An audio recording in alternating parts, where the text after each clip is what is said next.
అదొక bakery shop. పక్కనే ఉన్న పిట్టగోడ పైన ఓ పెద్దాయన కూర్చొని ఉన్నాడు. ఆయన వెనకాల వందలాది మంది జనం క్యూలైన్లో నిలబడి ఉన్నారు. అక్కడికొచ్చిన ప్రతి ఒక్కరితో ఆయన కాసేపు మాట్లాడి చిట్టీలో ఏదో రాసిచ్చి పంపిస్తున్నాడు. జనాలు వెళ్తూ వెళ్తూ ఆయనకు దండం పెట్టి చేతిలో 5 రూపాయలు పెడుతున్నారు.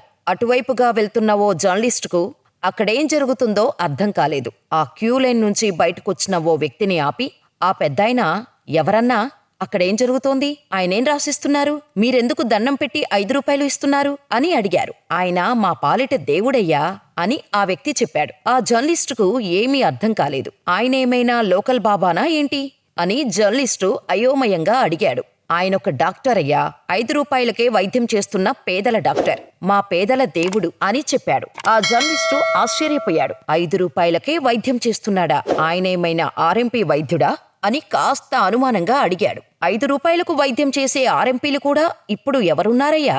ఆయన ఎంబీబీఎస్, ఎండీ చేసిన డాక్టర్ అని ఆ వ్యక్తి చెప్పగానే జర్నలిస్టు షాక్ అయ్యాడు.